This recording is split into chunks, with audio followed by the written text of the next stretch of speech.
We have a big house with a big attic filled with old gear. Mom says it all must go. But I say each piece has a story. Welcome to the Gear Graveyard. Okay, today I want to feature this old cassette player from long ago.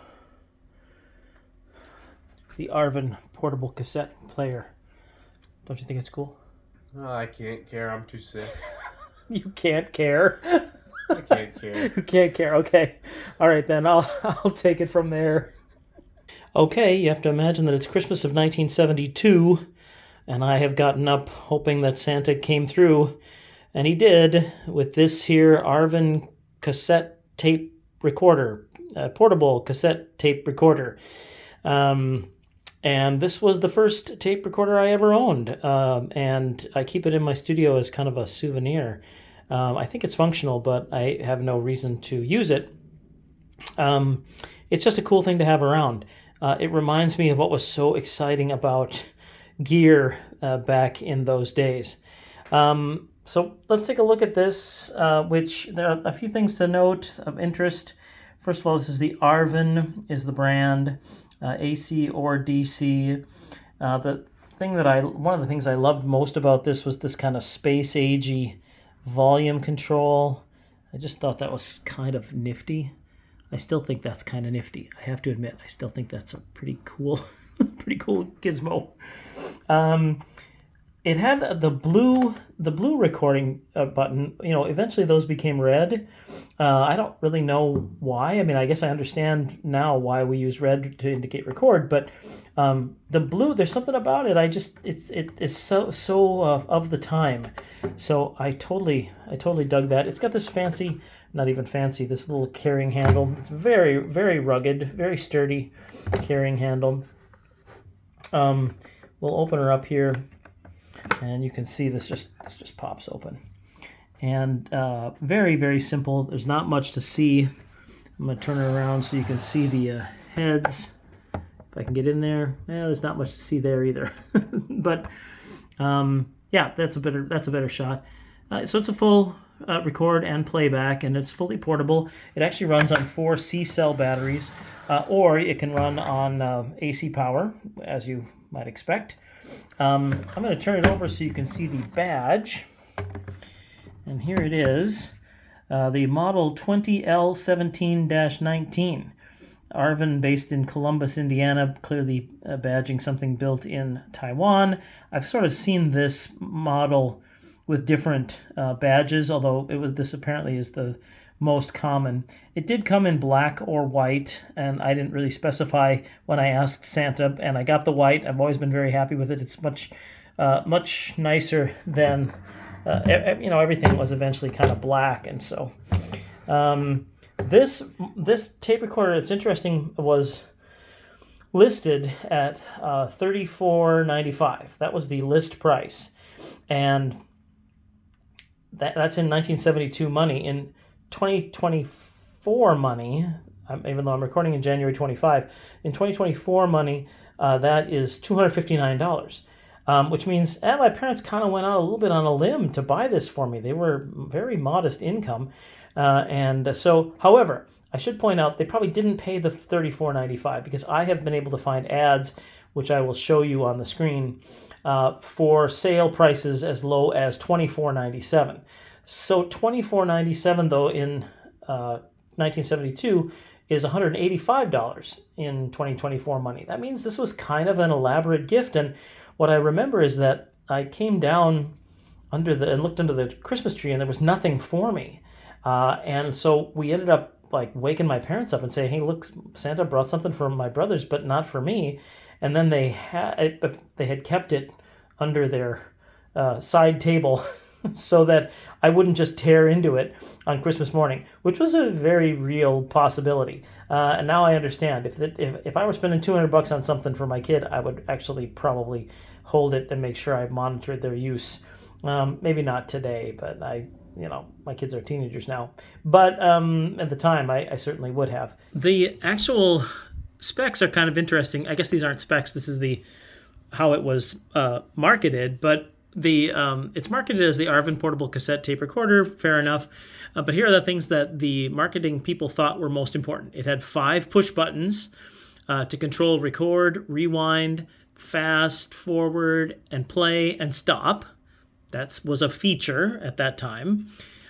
It features easy in and out pop-up cassette, or is that e-set, plus record interlock. Now, record interlock is the old language for record protection. You know, they pop the tab out of the tape and it wouldn't record. So that's what the record interlock meant.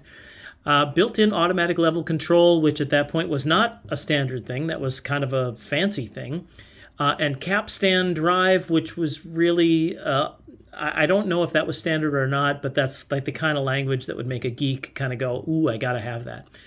Operates on batteries or AC power, which we said, includes microphone, personal earphone, blank cassette, and my favorite, the auxiliary input jack.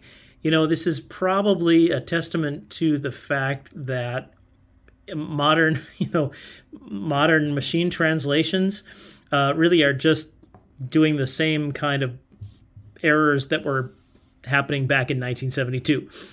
So yes, the auxiliary input jack, which, as I mentioned, I never actually used. I didn't have any device that would have, I presume that's line level, and I don't know that for a fact, but that's probably what that is. And as far as I know, I never had a cause to use that on this particular tape player, although there was another one that I had that I did use that on to do some sound-on-sound recording. That is a story for a different day. Let's see. So what else can we say? I'm going to just pop a tape in because I've got one of the tapes that I bought. This is one of the tapes that I actually bought on the RCA Record Club. It's On the Moon with Apollo 16. I'll if I can get by with it, I'll insert a little audio sample here because I love this tape so much. A little bit closer. Okay, here we go. A big one.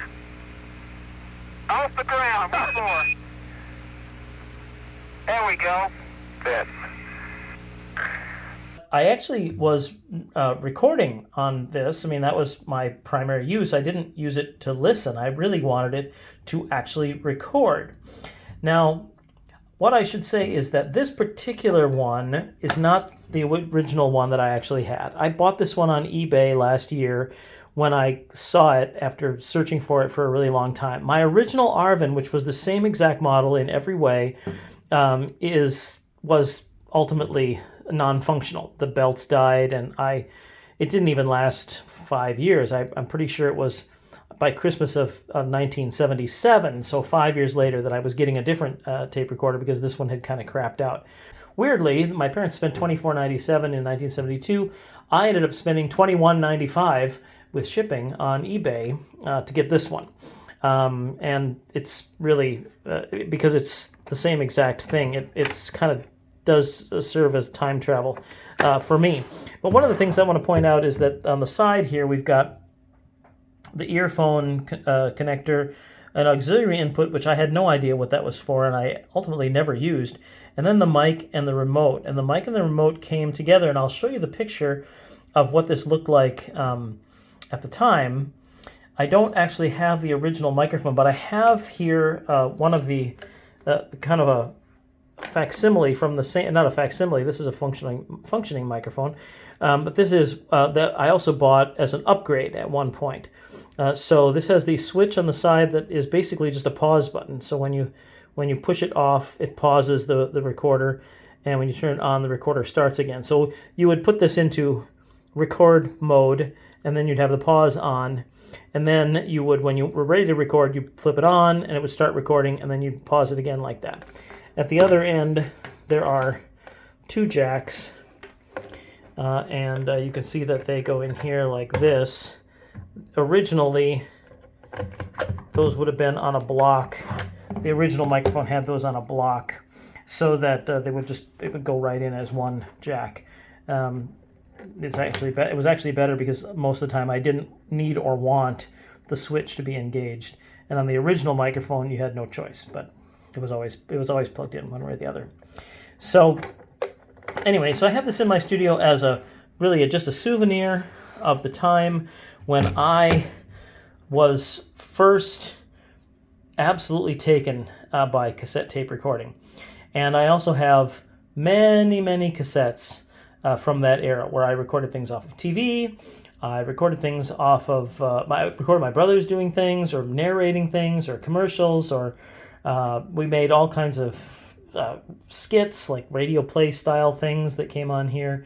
And I am just very pleased that I was able to find one of these, the original one, in such excellent condition that I can have it in my studio and time travel with it as I look at it and relive those days on the moon with Apollo 16. All right, thanks for watching the Gear Graveyard. If you enjoyed this, please like and subscribe, and have a great day. Thanks again for watching. Okay, let's see if this thing has any mojo left in it at all. So the little pad fell out of on the moon with Apollo 16. So I got these other ones, also came off the Columbia Tape Club.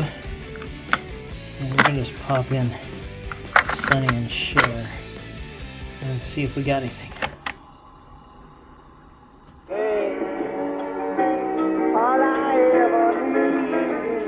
Look at that.